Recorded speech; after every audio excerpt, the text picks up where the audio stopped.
First line நேயர்களுக்கு வணக்கம். நம்ம இப்போ என்ன பார்க்க போகிறோம் அப்படின்னா, இந்த இடத்துல இருந்து இந்த டைட்டிலை நீங்கள் பார்த்துருப்பீங்க. மேதகு கருணா. அதாவது இந்த ஜென்ரேஷனுக்கு தெரியாது. படித்தவர்களுக்கும், அறிவுள்ளவர்களுக்கும், அரசியல் தெரிந்தவர்களுக்கும், இலங்கை அரசியல் பற்றி தெரிந்தவர்களுக்கும் தெரியும். கருணா நல்லா தெரியும். அதே மாதிரி இன்னொரு புகைப்படமும் இருக்குது, பார்த்துருப்பீங்க. இப்போ என்ன பார்க்க போகிறோம் அப்படின்னு பார்த்தீங்கன்னா, ஒரு வரலாற்றை திருப்பி பார்க்க போகிறோம். அது ரொம்ப நாளைக்கு முன்னாடி இல்லை, ஒரு 20 வருஷம் 25 வருஷத்துக்கு முன்பு மிகவும் பரபரப்பாக, அதாவது தமிழர் உலகத்தில் வாழும் அனைத்து தமிழர்கள் நெஞ்சங்களிலும் பரபரப்பை ஏற்படுத்திய, பதட்டத்தை ஏற்படுத்திய ஒரு வரலாறு ரைட்டாக திரும்பி பார்க்க போகிறோம். அதற்கப்புறம் ஏன் நான் இந்த கம்பேரிசன் சொல்கிறேன், ஏன் வந்து பிரபாகரனும் கருணாவும் ஏன் ஒன்று அப்படின்னு சொல்லி, எல்லோரும் ஒன்று தான். பிரபாகரன் வந்து ஒரு மிகப்பெரிய வரலாற்று தலைவன்லாம் கிடையாது, ஏன்னா அப்படின்ற மாதிரியான ஒரு சூழல். ஸோ அதை பற்றி தான் நான் என்னென்னு விளக்க போகிறேன். காட்டி கொடுத்தவர் என்று வர்ணிக்கப்படும் கருணாவும் பிரபாகரன் அவர்களும் ஒன்று அப்படின்ற மாதிரி. என்ன அப்படின்னு பார்த்திங்கன்னா, 83 இலங்கையில் வந்து அரசியல் ஒரு 40 வருஷத்துக்கு முன்னாடி முன்னோக்கி பார்த்தீங்க அப்படின்னா, அரசியலில் ஸ்ட்ராங்கு, அறிவில் ஸ்ட்ராங்கு, ஏன்னா படிப்பில் ஸ்ட்ராங்கு, எல்லாத்துலேயும் ஸ்ட்ராங்காக இருந்த ஈழத்தமிழர்கள், குறிப்பாக யாழ்ப்பாணவாசிகள், இலங்கையை தங்களுடைய அரசியல் ரீதியான கட்டுப்பாட்டில் வைத்திருந்தவர்கள். ஒரு கட்டத்தில் என்ன ஆனாங்க 80கள்ன்றதுக்கு, அங்கேருந்து வாழ்ந்து உலகம் முழுவதும் பரவி கிடக்கும் ஈழத்தமிழர்களுக்கு நன்றாக தெரியும். அந்த பிளாக் ஜூலை, அதாவது என்ன அப்படின்னா, இவர்களுடைய வளர்ச்சி பிடிக்காமல் டோட்டலாக, அதாவது பணக்காரர்களை எல்லாம், அவர்களுடைய தொழில் நிறுவனங்களை எல்லாம் அழிப்பது, வரலாறுகளை, தமிழர்களுடைய வரலாறுகளை சிதைப்பது, பெண்களை சூறையாடுவது, இவர்களை செயலிழந்தவர்களாக மாற்றுவது, இதுதான் வந்து அன்றைய சிங்கள அரசுடைய திட்டமாக இருந்தது.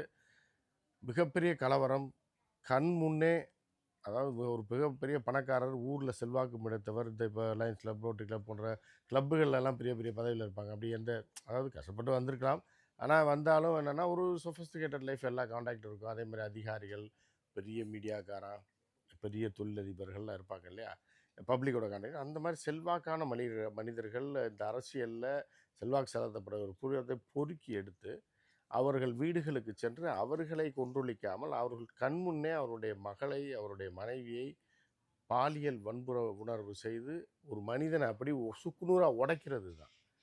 அவனை எதாவது பண்ணிட்டா கூட செத்துருவான், ஆனால் அவன் கண் முன்னே அவன் செல்வாக்கு, அவன் சொன்னால் எது வேணாலும் நடக்கும். அவன் அவ்வளோ செல்வாக்கானாலும், அவ்வளோ படித்தவன், அவ்வளோ அறிவாளி, அவன் முன்னே இது போன்ற ஒரு சம்பவத்தை நிகழ்த்தினால் அவனுடைய வாழ்நாள் முடிய வரைக்கும் அவன் மென்டல் ஆயிடுவான், செயல்படவே மாட்டான், எதிர்த்து நிற்கவே மாட்டான். அப்படின்ற மாதிரியான செயல்கள் எல்லாம், மனிதனினத்துக்கு எதிரான கொடூரங்களை எல்லாம் பொறுக்கி பொறுக்கி பொறுக்கி செய்த சிங்கள அரசை எதிர்த்து கொதித்து எழுந்தனர் இளைஞர்கள். அதுக்கப்புறம் அது வேறு இன்னொரு தருணத்தில் டீட்டெயிலாக நான் பேசுகிறேன். ஸோ இப்படி அப்புறம் இந்த இயக்கங்கள் உருவாச்சு. டெலோ, இபிஆர்எல்எஃப், டிஎன்டிஎல்எஃப், இபிடிபி, ஈரோஸு, அதை எல்லாமே உருவாச்சு. உருவாகி பெரிய தலைவர்களாக உருவானாங்க. இப்போ அரசுக்கு எதிராக மிகப்பெரிய சர்வதேச அளவில் இப்படி ஒரு அமைப்புகள் எந்த நாட்டிலையும் இல்லைன்ற அளவுக்கு போய் கடைசியில் அது ஒரு அமைப்பாக மாறி பின்னர் வந்து மேதகு தலைவராகி அவர் வந்து போராடியது எல்லாமே அந்த காலகட்டத்தில் உள்ளவர்களுக்கு தெரியும். நாங்கள் 10வது படிக்கும்போதே, ஏன்னா தினந்தோறும் காலையில் ஒரு 7 மணி 6:30 மணி 7 மணிக்கு எந்திரிச்ச உடனே நேராக போகிறது பேப்பர் படிக்க தான்.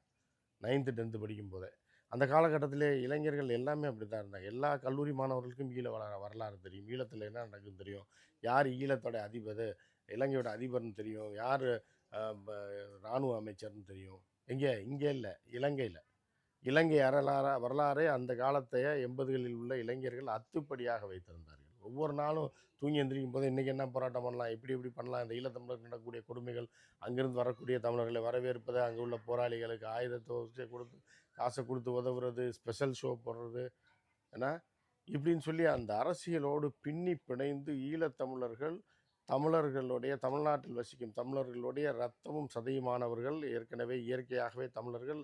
அதுபோக இந்த அரசியலிலும் அவர்கள் வந்து ஒன்றிணைந்து அதற்காக போராடிய தலைவர்கள் உயிரை கொடுப்பதற்கு கூட வைகோ போன்றவர்கள்லாம் இன்றைக்கு வந்து இந்த ஜென்ரேஷனுக்குலாம் யாருமே தெரியாது. ஸோ அதோட அவரோட அரசியல் இருக்கட்டும். அரசியல்னால் அவர் அரசியலில் தோற்கடிக்கப்பட்டார். அவர் செய்த அரசியல்னால் அரசியல் தோற்கடிக்கப்பட்டாரே தவிர, ஈழத்தமிழர்கள் பயங்கர கொடூரங்களை அனுபவித்துக் கொண்டிருந்த காலத்தில் நெடுமாறன் ஐயா போன்றவர்கள், வைகோ போன்றவர்கள், வைகோ அவர்களுடைய குடும்பம், ஒரு தம்பி, எல்லாருமே இது மாதிரி பல மணி அண்ணன், இன்னும் பலர், இப்போ கோவை ராமகிருஷ்ணன் போன்றவர்கள், இன்னும் பேரை சொல்லிட்டே போகிறான் தலைவர்கள், எல்லாருமே வந்து அதுக்காக போராடினாங்க. அன்றைய இளைஞர்கள் பூராமே தமிழ்நாட்டில் உள்ளவனும் அரசியல் டிப்பில் வச்சுருப்பான். டெல்லி யார் பேச்சுவார்த்தை நடத்துகிறா, டெல்லி அரசாங்கம் என்ன பண்ணுது, இந்திரா காந்தி அரசாங்கம் என்ன பண்ணுது, அந்த நேரத்தில் இந்திரா காந்தி கொல்லப்பட்டது, அதற்கப்புறம் ராஜீவ்காந்தி போட்ட ஒப்பந்தம் என்ன, ராஜீவ்காந்தி அங்கே போய் தாக்கப்பட்டது, எல்லா வரலாறும் எல்லா அரசியலும் அப்டேட்டாக இருப்பாங்க. தனி ஈழம் ஒன்று தான் ஒரே குறிக்கோள்னு சொல்லி உலகம் முழுவதும் இருக்க தமிழர்கள் அவர்கள் தான் வைத்த இல்லையா. தமிழ்நாட்டில் இருக்க தமிழருக்கு வைத்த ஈழம் வந்தான்னா இது வந்தான்னா எதற்கு அவர்களுக்காக இப்போ இது பண்ணணும், டீசல் கடத்தணும், போட்டில் இங்கேருந்து டீசலும் பெட்ரோலும் யாரும் எங்கேருந்து வந்தது, தமிழ்நாட்டிலேருந்து தான் போச்சு. மருந்து எங்கேருந்து போச்சு, இங்கேருந்து தான் போச்சு. ஆயுதம் எங்கேருந்து போச்சு, இங்கே வழியாக தான் போச்சு. துப்பாக்கி ரவைகள் தோட்டாக்களும் எங்கேருந்து போச்சு, இங்கேருந்து தான் போச்சு. உணவு பொருள் எங்கேருந்து போச்சு, இங்கேருந்து தான் போச்சு. எல்லாமே அவர்களுக்கு எல்லாமே கொடுத்தது 80% வெளிநாட்டில் எவன் உதவுனா, வெள்ளைக்காரனை உதவுனா, தமிழ்நாட்டுக்காரன் தான் உதவுனா. அங்கே தலைவர் மேதகு வந்து மிகப்பெரிய ஒரு போராட்டத்தை கட்டி எழுப்பினார். எல்லாமே இருந்தாங்க. நான் எதுக்கு கருணா எழுக்கிறேன்னா, கருணாவாக இருந்தார், ஒரு படை தளபதியாக இருந்தார். சில போர்களின் வெற்றிக்கு, ஆனையிரவு போரோட வெற்றிக்கெல்லாம் காரணமே கருணா தான். ஆனையிரவுனா இப்போ உள்ள தற்குறி நாயங்களுக்கெல்லாம் என்னன்னே தெரியாது. ஏன்னா அங்கெல்லாம் வந்து நான் அவர்களையும் சந்தித்திருக்கிறேன், கருணாவோட பேட்டி எடுத்திருக்கேன் அங்கே போய். ஏன்னா எல்லோரும் எடுத்திருக்கேன், கேபி எடுத்திருக்கோம், உங்களுக்கு தெரியும், தெரிஞ்சவர்களுக்கு தெரியும். அப்போ வந்து என்னென்னா, இவ்வளோ தூரம் போயிட்டு இருக்கும்போது கடைசி காலகட்டத்தில் இந்த ஈழப் போராட்டம் 25-30 வருடமாக நடந்த போராட்டம் தோற்கடிக்கப்பட்டதற்கு முக்கிய காரணம் கருணா தான் காட்டி கொடுத்தவர். கருணா தான் ஒரு ராஜ துரோகி, தமிழின விரோதி என்று அன்று பார்க்கப்பட்டவர். இது இப்படி இருக்கா. ஒரு கட்டத்தில் தலைவர் வந்து என்ன பண்ணுறான்னா, அவர் மேலே பல விமர்சனங்கள் வருது. அவன் மண்ணவாரி தூத்துறான். எவ்வளோ தினமலர் பேப்பர்லலாம் கட்டுக்கதைகள் அடித்து விடுவான். அங்கேயும் பல பேர் இப்படி பண்ணான், அப்படி பண்ணான், இதை பண்ணான், அவர் அப்படி இப்படி ஆள். ஆனால் நேர்மையாகவும் ஒழுக்கமாகவும் தன்னுடைய வாழ்க்கையும் தன்னுடைய குடும்ப வாழ்க்கை அனைத்தையும் ஈழத்தமிழருக்காக அர்ப்பணித்தவர் அவர். அந்த சமூகம் இதே மாதிரி தான் சினிமா பைத்தியம் பிடிச்சி தான் பெரும்பாலும் இருந்தாங்க. அன்னைக்கு எம்ஜிஆர், அதுக்கப்புறம் ரஜினிகாந்த், கமலஹாசன், அதுக்கப்புறம் இன்னைக்கு வரைக்கும் இருக்காங்க. ஸோ அந்த சமூகத்தை அப்படியே மாற்றி அவர்களை வந்து ஒரு போராளி குழுக்களாக இந்த மக்களுக்கும் இதுக்குமான ஒரு சமூகமாக மாற்றி ஆயுதம் தாங்க வைத்து அங்கே உள்ள பெண்கள்கிட்ட இன்றைக்கி போனாலும் சொல்லுவாங்க. நான் வந்து போர் முடிந்து முதல்ல போன ஜேர்னலிஸ்ட் அங்கே. அந்த பெண்கள் சொல்கிறாங்க, நாங்கள் அவ்வளோ சுதந்திரமாகவும் சந்தோஷமாக இருந்தோம், நாங்கள் செத்தா பரவாயில்ல, இந்த எனக்கு ஒரு கை போச்சு. ஒரு எழுத்தாளர், ஒரு பெண்மணி, பேர் வேண்டாம், அங்கே தான் இருக்காங்க, ஈழத்தில் தான் இருக்காங்க. அவரை அப்போது நான் 2011 சந்திக்கும் போது அவர் சொல்கிறாங்க, ரொம்ப சந்தோஷமாக இருந்தான், அந்த இன்றைக்கி வந்து பொட்டிக்கடை வச்சுட்டு உட்காந்துருந்தாங்க. அவர் சொன்னாங்க, பெண்களுக்கு அவ்வளோ சந்தோஷம், எல்லார் கையிலும் ஆயுதம், இந்த எங்கள் தேசத்தை மீட்பதற்கான போராட்டம் எவ்வளோ இதாக இருந்தோம், இப்போ ஒன்றும் இல்லாமல் ஆயிட்டோம் அப்படின்ற மாதிரியான ஒரு வேதனை வெளியிட்டார். அப்படியே டேர்ன் பண்ணிங்கன்னா, அப்போ கருணாவை வந்து தமிழகத்தில் உள்ளவர்களும் சரி, அங்கே உள்ளவர்களும் சரி, மிகப்பெரிய துரோகியாகவும் இன துரோகியாகவும்லாம் சித்தரித்தாங்க.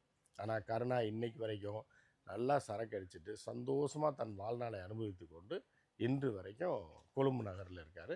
கிழக்குலேயே அவருக்கு வீடு இருக்குது. அவரை பற்றி நான் எதுவுமே சொல்லலை. ஏன்னா இந்த தற்குறிகளுடைய நிலையை பார்க்கும்போது மனுஷனை வந்து எடை போடவே முடியாது. அதாவது அன்றைக்கு காட்டி கொடுத்தவர் என்று சொல்லக்கூடிய காரணம் இன்றைக்கி சந்தோஷமாக தன்னுடைய குடும்பத்தோடு வாழ்ந்து கொண்டிருக்கிறார். ஆனால் தன்னுடைய குடும்பத்தையே இவர்களுக்காக இழந்த ஒரு தலைவன், ஒரு வரலாற்று தலைவன், 1000 ஆண்டுகளுக்கு பிறகு ராஜராஜ சோழன், ராஜேந்திர சோழன் உடைய வீரத்திற்கு பிறகு அதாவது தமிழர்களுக்காக போராடிய ஒரு தலைவனை அந்த மண்ணில் இன்றைக்கி என்ன பண்ணுறாங்க, அந்த சண்டை முடிஞ்சு 11 வருஷம் கூட ஆகலை, எல்லா தற்குறியாக அந்த சமூகத்தை மாற்றி வச்சாங்க. அவங்களேருந்து தான் சொல்லணும், பெற்றவனையும் தான் சொல்லணும், இவனுங்க மட்டும் மாறல. எப்படி ஒரு வேளை உணவுக்கு இது பண்ணால் கரண்ட்டுக்கு எப்படி சைக்கிள் சுற்றிக்கிட்டு இருந்தோம், சைக்கிள் டைனமா வச்சு சுற்றிக்கிட்டே இருக்கணும், அதில் வயரை எடுத்து ஏன்னா ஒரு பல்பு போட்டு வச்சுருந்த காலம் புரியுது. 1/2 மணி நேரம் படிக்கணும்னா சைக்கிள் ஒரு ஏறி சுற்றிக்கிட்டே இருக்கணும், அப்போ அந்த டைனமோவில் வர லைட்டு தான் பல்பு. இப்படிலாம் இருந்த காலத்தில் 10 வருஷம் கூட ஆகலையா, உன் பிள்ளை தானே இருக்காங்க, அதை ஒழுங்காக வளர்க்கலையா நீ, வரலாற்றை சொல்லி கொடுத்து வளர்க்கலையே. தற்குறியாக போச்சே, இப்போ எல்லாமே பொக்கையாக போச்சே, முக்கால்வாசி டோட்டலாக காலி ஆயிடுச்சே. ரசிக்கட்டும், எதை வேணாலும் ரசிக்கட்டும், திரிஷாவை ரசிக்கட்டும், நயன்தாராவை ரசிக்கட்டும், விஜயை ரசிக்கட்டும், அஜித்தை ரசிக்கட்டும், எல்லாரும் தான் மனுஷன், எல்லாம் ரசிக்க தான் செய்வான். ஆனால் வந்து இன்றைக்கி நீங்கள் உங்கள் வாயிலேருந்து என்னுடைய நண்பர் அமெரிக்காவிலேருந்து வந்தவர் சொல்லுறது எனக்கு கொதிச்சு போச்சு. என்னென்னா ஃப்ளைட்டில் வரும்போது இப்போ ஈழத்தமிழர்கள் பேசி கொண்டு வந்திருக்காங்க, அவங்க பசங்கள்லாம் இருந்திருக்காங்க. அவங்க சொல்லியிருக்காங்க, எங்களுக்கு இன்றைக்கி வந்து இப்போ விஜய் தான் வந்து எங்களுக்கு ஒரு உந்து சக்தின்றான், ரோல் மாடல்ன்றான். இவர் ஷாக்காகி அவர் பசங்கள்கிட்ட கேட்குறாரு, எங்களுக்கும் விஜய் தான் அப்படின்றான். அப்போ இவர்கிட்ட கேட்டிருக்காரு, உங்கள் பசங்க ரைட்டுங்க, நீங்கள் எப்படி ஈழப் போராட்டம் தலைவர், இல்லை அது கடந்த காலங்க, அது முடிஞ்சு போச்சுங்க. நம்ம இப்போ உள்ள காலத்தை பற்றி பேசுவாங்க. அது முடிந்து போச்சு, தலைவர் நாங்கள் மதிக்கிறோம், மேதகுவாக மதிக்கிறோம். அது பழைய காலம். இது இது இப்போ உள்ளதில் விஜய் நாங்கள் ரசிக்கிறோம், விஜயை நான் விரும்புகிறோம், விஜய் வரணும். ஏய் முட்டா பயலுகளா, விஜய் அப்புறம் இலங்கையில் அவன் இந்தியாவில் பிறந்த அப்புறம் இலங்கையில் உங்களுக்கு என்னடா பிடுங்க போகிறான், என்ன பண்ணுவான், ஏன கூவைகளா. ஸோ உங்களுக்காக உயிர் கொடுத்தவன், உயிர் துறந்தவன், உனக்காக இங்கே தியாகம் பண்ணவன், தமிழ்நாட்டிலேருந்து உனக்கு பெட்ரோலும் டீசலும் மண்ணெண்ணெய் அரிசியும் கொடுத்து விட்டவன், அந்த தியாகத்தை பற்றிலாம் உங்களுக்கு உன் பிள்ளைக்கு சொல்லிக் கொடுக்கல. அப்புறம் எப்படி அவங்களெல்லாம் வந்து தமிழர்கள் இது பண்ணுவாங்கன்ற ஒரு கேள்வி இருக்குது. இப்படிப்பட்டவர்கள் தான் சொல்கிறேன், நான் ஈழத்தமிழர் எல்லாத்தையும் சொல்கிறேன். எல்லா உணர்வு உள்ளவர்கள் இன்னும் ஏராளமானவர் இருக்காங்க. அதுக்காக நான் அந்த உணர்வை கட்டிப்பிடிச்சு அழுதுகிட்டே கடங்க வாழ்க்கை போகிறான்னு நான் சொல்ல வரல. எப்படிப்பட்ட ஒரு தலைவன் பிறந்த மண்ணில், எப்படிப்பட்ட ஒரு தலைவனை தலைவனாக ஏற்றுக்கொண்டு வாழ்ந்த மக்கள், அதோட வாரிசுகள் 10 வருஷத்தில் அந்த தியாகத்தையும் இது எல்லாத்தையும் மறந்துட்டு ஒரு தற்குறியை போய் ஒரு தலைவனாக ஒரு வழிகாட்டின்றான். அவர் தான் எங்களுக்கு ரோல் மாடல்ன்றப்ப ரொம்ப கேட்கவே கேவலமாக இருக்கு. எப்படி இந்த ஒரு, அதாவது இவர்களுடைய அப்பன்மார்கள் அடிப்பட்டு இதுபட்டு இந்த பிள்ளைகளை காப்பாற்றி வெளிநாட்டுக்கு அனுப்பி அந்த ஈழ மண்ணில் வந்து அந்த போராளிகளோட இருந்து இல்லாமல் தெரிந்து தெரியாமல் மறைந்து வரையாமல் அந்த இராணுவத்தோட பட்ட கஷ்டம் துன்பங்கள் துயரங்கள்லாம் எண்ணி மாளாது. அவர்கள் மகன்களை ஒழுங்காக வளர்த்துருக்கான், அவனுங்களுக்கு தெரியுது. அவன் மகனை ஒழுங்காக வளர்க்கலை. கேட்டால் அவனும் சேர்ந்து சொல்கிறான் அது பழசுன்னு. அப்போ இவர்களுக்கெல்லாம் எப்படி நன்றியோடு அரசியல்வாதிகள் செய்வார்கள்? ஹியூமன் கேட்டல்ஸ் தான் இவன். இந்த 80% ஹியூமன் கேட்டல்ஸ்க்கு ஏன்னா இவர் சொன்ன மாதிரி தான், ஸ்டாலின் சொன்ன மாதிரி தான். இந்த ஸ்டாலின் இல்லை, ரஷ்யாவோட ஸ்டாலின். ஒரு கோழியை பிடிச்சி, வடக்கோழியை மயிரை பூரா புடி கதற கத்துது. நாடாளுமன்றத்துக்கு கொண்டு போயிருக்காரு, கத்துது, பிச்சு போடுற கீ கீ கீன்னு கத்துது. அப்படியே தூக்கி போகிறாரு, அப்படியே பதறி போய் நிற்கிது. உயிரோடு வச்சு முடிய மசரப்புனா பிடுங்குறாரு. மொட்டை கோழியாக்கி அங்கே விட்டுட்டு அதுக்கப்புறமா அவர் காலுக்கு அடியில் கொஞ்சம் கம்பை தூவி விடுறாரு. அந்த கோழி வந்து சாப்பிடுது. அப்போ தான் அவர் சொன்னாராம், இது தாண்டா மக்கள், இவன் நீ என்ன கொடுமைப்படுத்தினாலும் சரி, அவன் தேவையில் வரும்போது அவனை வச்சுட்டு கடைசி நேரத்தில் தேர்தல் வரும்போது அந்த நாய்களுக்கு இதை எலும்பு துண்டை போடுற மாதிரி இந்த கோழிக்கு எப்படி இதை இப்போ கம்பை போட்டணும், எப்படி வந்து என் காலுக்கடியில் முடிய கதற நான் இவ்வளோ நேரம் பிடிங்கிட்டு இருந்தேன், என் காலுக்கடியில் வந்து கிடக்கும். இதுதான் அரசியல். இதை புரிந்து கொள்ளாதவன் தேர்தல் அரசியலில் வெல்ல மாட்டான். நான் அதை தான் இந்தியாவாக இருந்தாலும் இன்னும் பல நாடுகளாக இருந்தாலும் ஒன்றும் வாயில் வடை சுடுவான், இல்லைன்னா காசை கொடுப்பான், இல்லைன்னா ஓட்டுக்கு 500, 1000, 2000, 5000 கொடுப்பான், அவன் மாறிடுவான். எப்படிடா அவங்களுக்குலாம் நல்லது செய்வான்? எப்படி ஒரு நல்ல அரசமையும், எப்படி ஒரு நல்ல தலைவன் உருவாவான் அவங்களுக்கு? விஜயெல்லாம் வந்து தலைவனை ஏற்றுக்கிட்டு அவர் எனக்கு ரோல் மாடல். எந்த வகையில் உங்களுக்கு ரோல் மாடல்ரா? ஏன்டா சொல்லுங்கள், அதனால் சொல்லி தருங்கண்ணா, எந்த வகையில் நான் ரோல் மாடல் அப்படின்ற கேள்வி தொடுக்கிட்டு இருக்கு இல்லையா? ஸோ இப்போ என்ன நடக்க போகுது அப்படின்னா, நீங்கள் எதை விரும்பவில்லையோ அதுதான் நடக்க போகிறது. நான் இப்போ சொல்கிறேன், நீங்கள் எதை விரும்பவில்லையோ இந்த தேர்தலில் அதுதான் நடப்பதற்கு மிக அதிகமான வாய்ப்பு இருக்கிறது. பார்த்துங்க, இந்த தமிழகம் வந்து இவ்வளவு நாள் ஒரு காலகட்டம் இருக்குது. அண்ணா வந்து வந்ததுக்கப்புறம் இந்த சேர சோழ பாண்டிய நாடுகள் மூன்றும் இணைக்கப்பட்டது. இந்தியா என்கிற நாடு உருவான போது ஒரு பிரிட்டிஷ்காரனை இணைச்சிட்டான். நாடு உருவான போதுக்கு முன்பே இந்தியா அப்படின்னு அவன் ஒட்டுமொத்தமாக கொண்டு போதே சேர சோழ பாண்டிய நாடு இணைக்கப்பட்டது. அதற்கப்புறம் சுதந்திரம் பெற்ற பின்னர் அது பிரிக்கப்பட்டது, மாநிலங்களாக பிரிக்கப்பட்டது. அப்போ பிரிந்திருந்த நாடுகள் ஒன்றாக சேர்ந்தது. இனி அது எல்லாமே மீண்டும் உடைக்கப்படும் நாள் வந்து வெகு விரைவில் வரப்போகுது, வெகு தொலைவில் இல்லை அப்படின்னு நம்ம பார்க்கலாம். ஸோ நீங்கள் எதை நோக்கி போகிறீங்கன்னு உங்களுக்கு தெரியாது, ஆனால் நீங்கள் அழிவை நோக்கி போகிறீங்கன்றது மட்டும் நம்ம சொல்கிறோம். விஜய் வரக்கூடாது, நம்ம வைத்தறிச்சல். விஜய்ன்றவன் நமக்கு கணக்கே கிடையாது. அவன் ஒரு காசு வச்சுருக்கான், ஒரு நடிகை அவ்வளோதான். அவனை பார்த்து வைத்தறிச்சல் பட வேண்டிய நம்ம நடிக்க போய் தோற்று போய் இவன் பெரிய ஆளா வந்துட்டான்ற ஆள்லாம் கிடையாது. அஜித் வேணா அப்படி நினைக்கலாம், இல்லை வேற சூர்யா நினைக்கலாம், ஆர்யா நினைக்கலாம். நம்ம அது தேவை. அவன் கேட்டு கேட்டு போனான், நாசமாக போனான்னு அவனை மாதிரி 1,00,000 பேர் இந்த தமிழ்நாட்டில் இருக்கான். அவனை பார்த்து பொறாமையோ ஏதோ வைத்தரோ வந்தது கிடையாது. சில பேர் போடுறான் வைத்தறிச்சல் அது இது 200 ஊப்பி அப்படின்னு. டேய் 200 ஊப்பின்றதை விட பொண்டாட்டியும் இதையும் கூட்டி கொடுக்குறது ரொம்ப மோசம்டா. உன் பொண்டாட்டியும் உன் கட்டுப்பாட்டில் இல்லையே, அவன் கட்டுப்பாட்டில் இருக்கும்போது அப்புறம் நீங்களாம் எப்படா பேசுகிறீங்கன்ற மாதிரியான ஒரு கடும் சொல் பலர் மீது நாம் வைக்க வேண்டிய ஒரு கட்டாயம் வருகிறது. ஸோ இந்த இது வந்து இப்போ நான் என்ன சொல்ல வரேன்னு உங்களுக்கு புரியும். இந்த தேர்தல் முடிவுகள் இன்னும் 2 நாட்களில் வர இருக்கிறது. ஆனால் நீங்கள் எதிர்பார்த்த முடிவு வராது.